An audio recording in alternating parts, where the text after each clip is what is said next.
Hello and welcome back to another in-depth weather video. Today we are talking about yet another East Pacific tropical cyclone.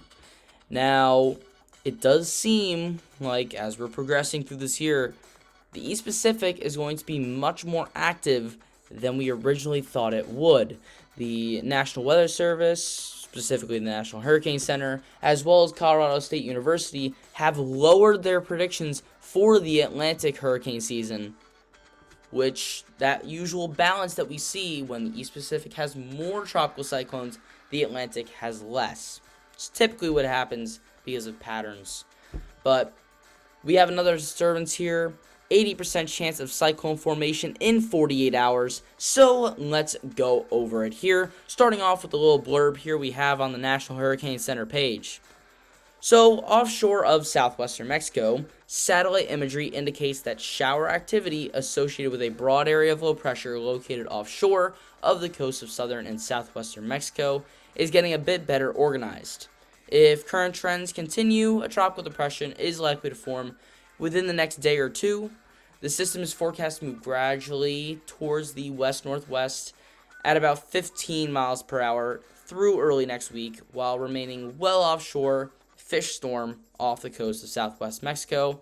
48 hours, 80% chance of cyclone formation. 5 days, 90% chance of cyclone formation. So that gives you the inference here that if this storm is going to form, it will be in the next 48 hours, most likely.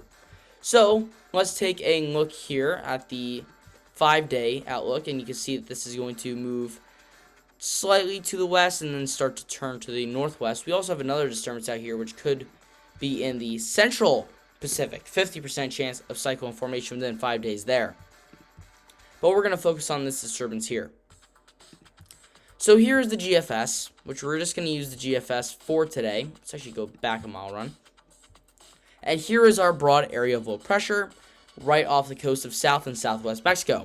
Now, as this storm slowly progresses into the waters of southwest Mexico off the shore, it does start to condense a little bit. We see these conditions that start to be conducive for that development, and you can see that the core of the storm, which is pretty broad right now, starts to tighten up, which is what we see with a lot of these East Pacific hurricanes. Tropical storms, hurricanes, either way.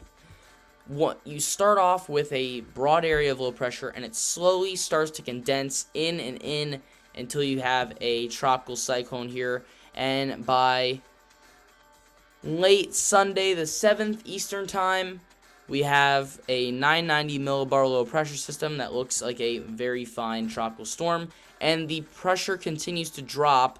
Now the storm crosses that 20 degrees north parallel right around 8 p.m. on Monday, the 8th Eastern Time, and at that point it is at 967 millibars just to the southwest of Baja California.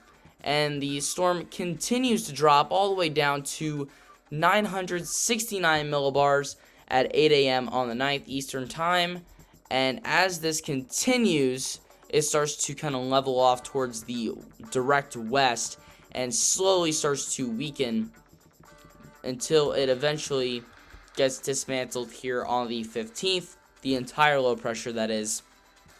It seems like the actual tropical storm itself kind of fades off by next weekend, potentially, where maybe even another storm system could pick up.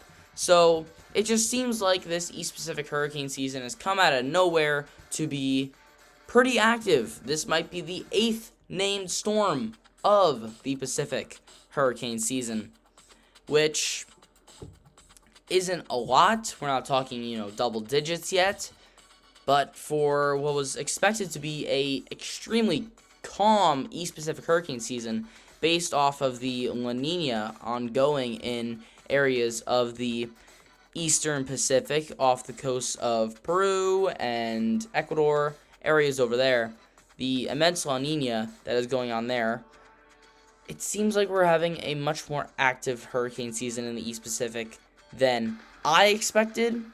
Now, they don't really release East Pacific outlooks as much most of the threats are in the Atlantic, so the National Hurricane Center and Colorado State kind of focus on that a little bit more with their outlooks. But I was not expecting this much activity in the East Pacific hurricane season, especially before peak. We're getting towards peak now, but still have that peak of East Pacific hurricane season yet to come. So we will see how that goes, but maybe our 8th named storm of the East Pacific hurricane season coming up, possibly the end of this week into early next week. So I'm going to be on the lookout for this, but it does seem to be a fish storm. But that's all the information I have for now. Stay tuned here. If this storm does form, I'll have a more in-depth analysis if it does form into a tropical storm. So subscribe and click the bell so you don't miss that video if this storm does form. And if you enjoyed this video, consider leaving a like down below. But that is all I have for today. Thanks for watching, and I'll see you guys next time.